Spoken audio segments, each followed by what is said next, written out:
Searching में लग चुका था। तो अभी जो है मैं फ्री हो चुका हूँ बिल्कुल। और आज आपके बीच में जो है अनमोल रिश्ता एक कहानी होने वाली है प्यारी सी। तो आप मेरे इस वीडियो के अंदर ऐसे ही बने रहिएगा और इस स्टोरी की ओर बढ़ते हैं। एक गांव के छोटे से कोने में एक पुराना बरगद का पेड़ था। उसके नीचे हर दिन सामू काका बैठा करते थे। एक गांव के अंदर एक बरगद का पेड़ था छोटे से कोने के अंदर, और उसके नीचे जो है रामू काका बैठा करते थे प्रतिदिन। रामू काका की उम्र 70 साल थी और उनके जीवन से भरी हुई कहानियां उनके गांव में बहुत ही मशहूर थी और लोग उन्हें बहुत मानते थे और उनकी हर बात दिल से सुनते थे, यानी heart touching story in the Hindi लोकप्रिय। तो उनकी जो कहानियां थी उन्हें बहुत दिल से सुनते थे। एक दिन एक छोटा लड़का आया। सभी उसे छोटू के नाम से जाना करते थे और छोटू की उम्र 10 साल थी। वह अपने माता पिता से खो चुका था। तो रामू काका के पास में वो आता है छोटू, और वो अपने माता पिता से खो चुका था और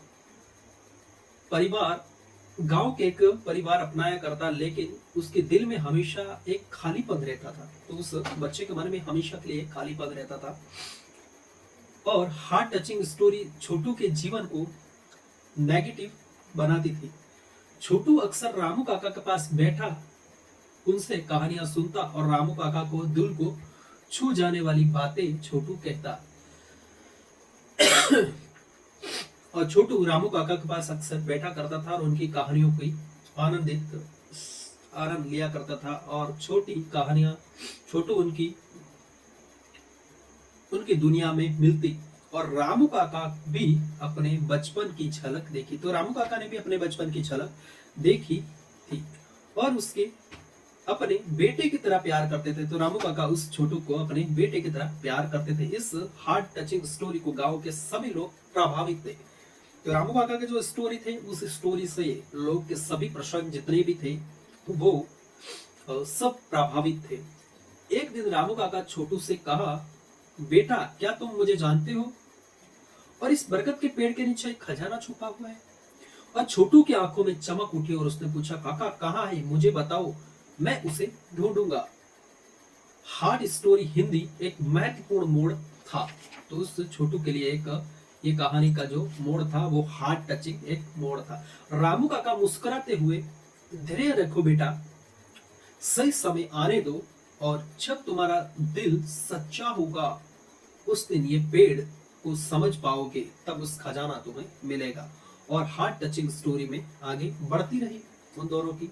समय बीतता गया। छोटू रामू काका की बातें ध्यान से सुनता रहा। एक दिन गांव में बड़ा तूफान आया। सब कुछ तहस नहस हो गया और पेड़ों की जड़ें भी उखड़ गई और गांव के सभी लोग परेशान भी हो गए। उस तूफान के अंदर रामू काका का निधन भी, तो रामू काका भी उस तूफान के अंदर चल बसे और उनका निधन हो गया। छोटू का दिल टूट गया, लेकिन उसने काका की बातें याद रखी। हार्ट टचिंग स्टोरी हिंदी की मिमिक की हो गई। तूफान के बाद गांव वालों ने सभी जड़ों को साफ करना शुरू किया। अचानक छोटू को कुछ चमकता हुआ दिखाई दिया और उसने देखा कि बरगद के पेड़ों के नीचे एक पुराना बक्सा छुपा हुआ था। उसने उस बक्से को खोला और पाया उसमें पुराने गहने और सिक्के थे और इसमें एक पत्र था। स्टोरी हिंदी महत्वपूर्ण हिस्सा था। इस पत्र में लिखा था, छोटू यह खजाना तुम्हारे लिए संभाल कर रखा है और इसे सही तरीके से उपयोग करना। याद रखना, असली खजाना दिल और सच्चाई और प्रेम का है। रामू काका की हार्ट टचिंग स्टोरी का उदाहरण था। छोटू की आंखों में आंसू आ गए और गांव का खजाना बांट लिया। रामू काका का एक छोटा सा स्कूल बनवाया, खुद शिक्षक बन गया और रामू काका की कहानियां सुनाने लगा। हार्ट टचिंग परिणामदायक थी। तो दोस्तों, ये आपको स्टोरी कैसी लगी? और टच मास्टर ट्रेडर चैनल को भी सब्सक्राइब कीजिएगा यदि आपको अच्छी लगी।